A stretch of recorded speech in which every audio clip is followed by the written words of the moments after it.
A శుభకార్యానికైనా శుభారంభం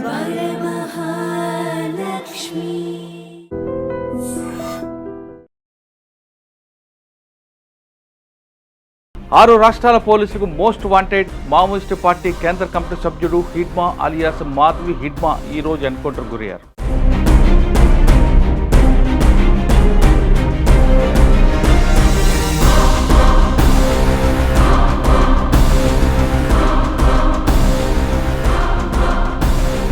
welcome to I dream.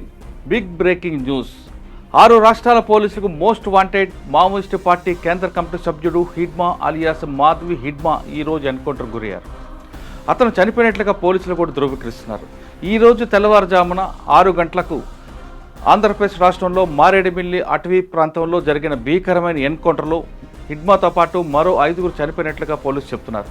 సంఘటన స్థలంలో దొరికిన హిడ్మా అని మాత్రం పోలీసులు డెడ్ బాడీ ఫోటో రిలీజ్ చేశారు. ఆ డెడ్ బాడీ ఫోటో ఇప్పుడు మనం ఐ డ్రీమ్లో చూస్తున్నాం. అయితే హిడ్మాతో పాటు మరో 5గురు చనిపోయారు. వాళ్ళందరూ అతని కుటుంబ సభ్యుల లేదు అతనికి సెక్యూరిటీగా వచ్చిన వాళ్ళని విషయం మాత్రం పోలీసులు ఇంకా కన్ఫర్మ్ చేయట్లేదు. అయితే ఛత్తీస్గఢ్ రాష్ట్రంలో ఎక్కడ అబుజ్మడ్లో ఉన్న హిడ్మా ఇటువైపు ఎందుకు వచ్చారనే విషయాన్ని మాత్రం పోలీసులు కన్ఫర్మ్ చేయట్లేదు.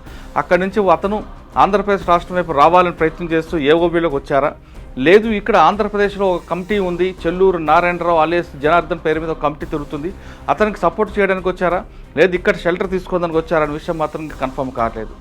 దక్షిణ బర్సల్లో ఉన్న తలదాచుకున్న హిడ్మా 6 రాష్ట్రాల పోలీసుకు మోస్ట్ వాంటెడ్గా ఉన్నారు.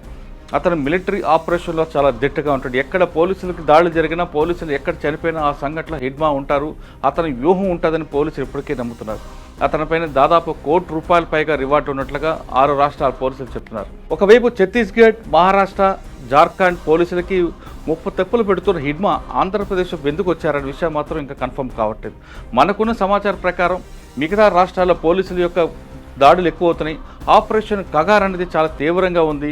మరోవైపు ఇక్కడ చూస్తుంటే ఆపరేషన్ కగారు మార్చి 31కి ఎండ్ అవుతుంది. కాబట్టి ఈలోగా హిడ్మాను కానీ ఎన్కౌంటర్ చేస్తే ఖచ్చితంగా మావోయిస్టు పార్టీకి ఊహించిన దెబ్బ ఉంటుంటూ పోలీసులు భావిస్తున్న తరుణంలో ఇటువైపు ఏఓబీలో పార్టీ యొక్క ప్రాబల్యం తగ్గింది, పార్టీ యొక్క షెల్టర్ జోన్ పెరుగుతుంది. కాబట్టి ఇటువైపు రావడానికి హిడ్మా అనుకున్న సెక్యూరిటీ గార్డ్తో ఇటువైపు వచ్చారా అనే ఒక సమాచారం కూడా వస్తుంది. మరోవైపు గతంలో కూడా తీసుకుంటే ఇక్కడ సుధాకర్ అనే వ్యక్తి కూడా చనిపోయారు. అయితే అదేవిధంగా గాజర్ల అశోక్, గాజర్ల రవి కూడా ఇదే ప్రాంతంలో ఎన్కౌంటర్ అయ్యారు. కాబట్టి అతను కూడా ఇటు మూవ్మెంట్ చూసుకొచ్చి ఏఓబీ ప్రాంతం అనేది తమ సురక్షిత ప్రాంతాన్ని భావించి మావోయిస్టు పార్టీకి సంబంధించిన కొంతమంది కేంద్ర కమిటీ సభ్యులు ఇటువైపు వస్తున్నట్లుగా మనకి సమాచారం వస్తుంది. గతంలో గాజర్ల రవి ఇటువైపు రావడానికి ఖమ్మం జిల్లాలకు సంబంధించిన కొంతమంది కమ్యూనిస్టు నాయకులు వాళ్ళకి షెల్టర్ ఇవ్వడంతో గాజర్ల రవితో పాటు మరి కొంతమంది రావడం ఎన్కౌంటర్ జరిగారు.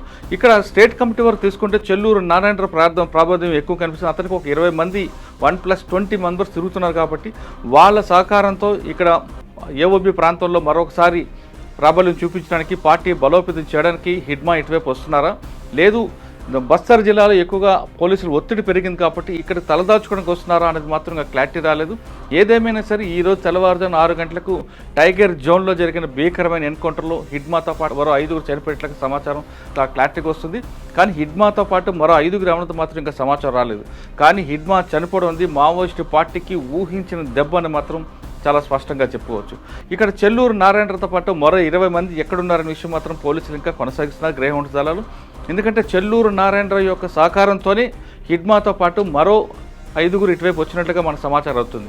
కానీ ఏఓబీలో తీసుకుంటే ఒకవైపు పాడేరు, అదేవిధంగా బలిమెల, కలిమెల ఆ ప్రాంతం అంతా కొంత పట్టుండి ఏరే. కానీ క్రమేపీ పార్టీకి ప్రజలకి మధ్యన గ్యాప్ వచ్చింది.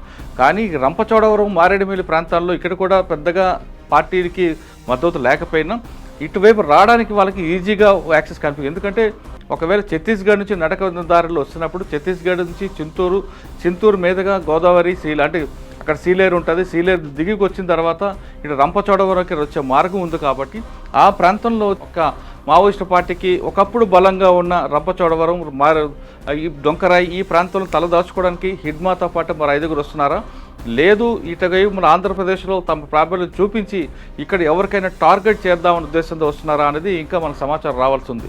ఎందుకంటే పార్టీ క్రమేపీ 6 రాష్ట్రాల్లో క్రమేపీ అది ప్రాబల్యం కోల్పోతున్న తరంలో ఆంధ్రప్రదేశ్లో ఇటు మధ్యన పూర్తిగా ఆంధ్రప్రదేశ్ కానీ తెలంగాణలో కానీ ఇక్కడ పూర్తిగా యాక్టివిటీ తగ్గిపోయి తెలంగాణ వైపు రావాలంటే కర్రెగొట్ల వైపు నుంచి రావాలి. అక్కడ పోలీసు చాలా ఫోర్స్గా ఎక్కువగా ఉంది. కాబట్టి ఒకవైపు ఏఓబీ ఈ ప్రాంతంలోకి వస్తే తమకు కొంచెం తలదాచుకోవడానికి అవకాశం ఉంటుందని భావించి వస్తున్నారా అనేది మాత్రం ఇంకా సమాచారం రాలేదు. కానీ ఏఓబీకి సంబంధించిన ప్రాంతంలో ఆంధ్రప్రదేశ్ పోలీసులు ఎప్పుడు ఫోకస్ ఎక్కువ కనిపిస్తుంటుంది. ఎందుకంటే గ్రేహౌండ్స్తో పాటు ఎస్ఏబీ అధికారులందరూ కూడా ఆంధ్రప్రదేశ్ సరిహద్దు జిల్లాలో ఉన్న అంటే ఈ పాడేరు కానీ, అల్లూరు సీతారామరాజు, ఇటు ఛత్తీస్గఢ్ సరిహద్దు అయిన రంపచోడవరం ఈ ప్రాంతాన్నిటి మీద ఫోకస్ ఉంది. కాబట్టి ఇటు ఏ మూమెంట్ కూడా వచ్చే అవకాశం లేదు. బహుశా ఈ సమాచారం ఆయనకు లేకపోవడం వల్లే హిడ్మాతో పాటు మరి 5గురు ఇటువైపు వచ్చినట్టుగా మన సమాచారం అవుతుంది. కానీ స్టేట్ కమిటీకి సంబంధించిన చెల్లూరు నారాయణరావు ఏ విధంగా ఆయనకి ఇన్ఫర్మేషన్ ఇచ్చి తీసుకొచ్చారా అనే విషయం మాత్రం క్లారిటీ లేదు. గతంలో చెల్లూరు నారాయణరావు కూడా గాజల రవి ఎన్కౌంటర్ ముందు ఒకసారి ఇటువైపు రావడం, ఇక్కడికి వచ్చిన తర్వాత పోలీసుల యొక్క దాడుల నుంచి తప్పించుకొని వెళ్ళిపోయారు. అంటే చెల్లూరు నారాయణరావు దళం మాత్రం ఇంకా మూమెంట్ ఉంది. కాబట్టి అతని సహకారంతోనూ అతని సమాచారంతోనే హిడ్మా ఇటువైపు వచ్చినట్టుగా సమాచారం అవుతుంది. కానీ ప్రస్తుతం హిడ్మా డెడ్ బాడీ మనం చూస్తున్నాం. అతన్ని డైరెక్ట్గా ఎన్కౌంటర్లోనే చనిపోయినట్లుగా ఎక్కడ కూడా కనిపిస్తున్నట్టు చాలా స్పష్టంగా కనిపిస్తుంది. కానీ ప్రజా సంఘాలు మాత్రం ఇతను దక్షిణ బస్తార్లో తలదాచుకున్న హిడ్మాని కొంతమంది తీసుకుని వచ్చి బలవంతంగా కాల్చారు అనేది ఒక వాదన తీసుకొచ్చారు. ఇది కేవలం ఫేక్ ఎన్కౌంటర్ అని మాత్రం చెప్తున్నారు. ఎందుకంటే హిడ్మా ప్రాంతం అనేది కూడా ఛత్తీస్గఢ్ ప్రాంతంలో ఉంది. ఏఓబీలో ఎక్కడ కూడా అతని మూమెంట్ లేదు. అలాంటి హిడ్మా ఈరోజు తెల్లవారుజామున ఎందుకు వచ్చారు, ఇక్కడికి వచ్చిన తర్వాత ఎన్కౌంటర్ ఎందుకు అయ్యారని మాత్రం ఇంకా క్లారిటీ రావట్లేదు. దీని మీద పోలీసు అధికారులు కూడా మాట్లాడడానికి ఇష్టపడలేదు. ఎందుకంటే జరిగిన ఎన్కౌంటర్ జరిగిన ప్రాంతం అనేది కంప్లీట్గా సిగ్నల్ లేని ప్రాంతం. కాబట్టి అక్కడ వెళ్ళాలి, చూసిన తర్వాత మిగతా ప్రాంతాల్లో ఏం జరిగిందనే విషయాన్ని మీడియాకి చెప్తామంటే పోలీసు అధికారులు చెప్తున్నారు. సంఘటన జరిగిన దగ్గర నుండి ఇంకా కూంబింగ్ జరుగుతూనే ఉంది. కాబట్టి పార్టీలు లోపటే ఉన్నాయి, బయటకు వచ్చాక మాకు ఇన్ఫర్మేషన్ వస్తుందని మాత్రం పోలీసులు చెప్తున్నారు. మొత్తమే తీసుకుంటే ఎంతో కాలంగా నిశ్శబ్దంగా ఉన్న మారేడుమిల్లి ప్రాంతంలో హిడ్మా ఎన్కౌంటర్ తర్వాత ఒకేసారి ప్రజలందరూ భయభ్రాంతులకు గురవుతున్నారు, ఒకేసారి ఉలిక్కిపడ్డారు. అదేవిధంగా ఆంధ్రప్రదేశ్ సంబంధించి తీసుకుంటే ఆంధ్రప్రదేశ్ పోలీసులు ఇటీవల కాలంలో నక్సల్స్ పట్ల సానుభూతి ఉన్నారని, నక్సలైట్స్కి వాళ్ళు సహకరిస్తున్నారని ఒక రూమర్ ఉంది. కానీ ఇప్పుడు తెలంగాణ ఏ విధంగా అయితే నక్సల్స్కి గట్టిగా ఎదుర్కొంటుందో అదేవిధంగా ఆంధ్రప్రదేశ్ కూడా గట్టిగా ఎదురు దెబ్బ తగిలింది అనే విషయాన్ని మాత్రం పోలీసులు ఈ సంఘటన ద్వారా ఒక మెసేజ్ పంపించారని మాత్రం చాలా క్లారిటీగా ఉంది. మొత్తమే తీసుకుంటే ఛత్తీస్గఢ్, మహారాష్ట్ర, జార్ఖండ్, అదేవిధంగా తెలంగాణ, ఆంధ్రప్రదేశ్, ఒడిశా ఈ అన్ని ప్రాంతాలకి మోస్ట్ వాంటెడ్గా కనిపిస్తున్న హిడ్మా ఈరోజు ఎన్కౌంటర్ అయ్యారు. కాబట్టి మిగతా రాష్ట్రాల్లో ఉన్న పోలీసులందరూ కొంచెం ఊపిరి పీల్చుకుంటారు. కానీ ఇంకా చాలామంది సంబంధించిన వాళ్ళు చాలామంది ఇంకా యూజువల్గా కనిపిస్తున్నారు. తిరుపతితో పాటు మరో కొంతమంది ఉన్నారు, మళ్ళీ రాజిరెడ్డి ఉన్నారు. అందరికన్నా ముఖ్యం మావోయిస్టు పార్టీకి సంబంధించిన వ్యక్తి గణపతి, ముప్పాల లక్ష్మణరావు గారు కూడా ఉన్నారు. వాళ్ళందరూ ఇంకా రావాలి, జనజీవన శ్రమ రావాలని సెంట్రల్ హోమ్ మినిస్టర్ గారు కూడా చెప్తున్నారు. కాబట్టి ఈ నేపథ్యం తీసుకుంటే మార్చి 31 లోపే ఈ మావోయిస్టు పార్టీకి సంబంధించింది ఒక కొలిక్కి వస్తుంది అనేది మాత్రం చాలా స్పష్టంగా తెలుస్తుంది. అయితే పార్టీ కూడా ఒకవైపు వాళ్ళకి ప్రోత్సహించి జనజీవన రావడం, వాళ్ళకి కావాల్సిన సరెండర్ పాలసీ ఇంప్లిమెంట్ చేయడం ఒకటి. రెండోది ఎవరైతే ఉన్నారో యూజువల్గా వాళ్ళ ఇళ్ళకి వెళ్ళి వాళ్ళ పేరెంట్స్తో కూడా సమాధానం చెప్పిస్తున్నారు. అందులో భాగంగానే ఛత్తీస్గఢ్ హోమ్ మినిస్టర్ గారు కూడా హిడ్మా ఇంటికి వెళ్ళి పువ్వర్తికి వెళ్ళి ఆయన తల్లి ద్వారా ఒక మెసేజ్ కూడా పంపించారు. ఆ మెసేజ్కి తల్లి ఇచ్చిన మెసేజ్ కూడా హిడ్మా ఎలాంటి రెస్పాన్స్ ఇవ్వలేదు. ఈరోజు ఎన్కౌంటర్ చనిపోయిన విషయం తనకు తెలుస్తుంది. మరోవైపు పార్టీలు ఎవరైతే ఉన్నారో అజ్ఞాతంలో వాళ్ళందరూ కూడా ఆఫర్లు ఇచ్చి వాళ్ళందరినీ తీసుకురావడం, జనజీవన కలపడం అనేది కూడా మరో 3వ పార్ట్లోగా చేస్తున్నట్టు తెలుస్తుంది. అందులో భాగంగానే ఇటీవల గచ్చిరోలిలో మల్లోజ్ వేణుగోపాల్ గారు 60 మందితో లొంగిపోవడం, అదేవిధంగా ఛత్తీస్గఢ్లో తీసుకుంటే జగదల్పూర్లో శేషన్న గారు కూడా 200 మందితో రావడం, ఇవన్నీ చూస్తుంటే కేవలం ఆపరేషన్ కగార్ అనేది ఒక ఎన్కౌంటరే కాకుండా అన్ని వైపుల నుంచి ఆ పార్టీని పూర్తిగా బలోపేతం లేకుండా చేయడానికి ప్రభుత్వం చేస్తున్న వ్యూహంలో భాగంగానే అనుకోవచ్చు.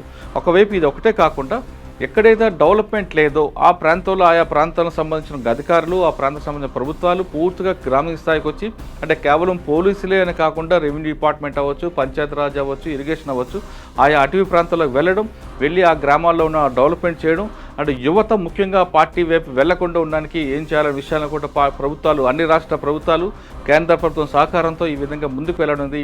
కాలక్రమంలో మావోయిస్టు పార్టీ అనేది చరిత్రలో మనకు ఒక పేజీలో మిగిలిపోతున్న విషయాన్ని మాత్రం చాలా స్పష్టంగా చెప్తుంది. ఇది హిడ్మా ఎన్కౌంటర్పై అభిప్రాయం. మరో అంశాల్లో మళ్ళీ కలుద్దాం. అంతవరకు నమస్తే. Thank you very much.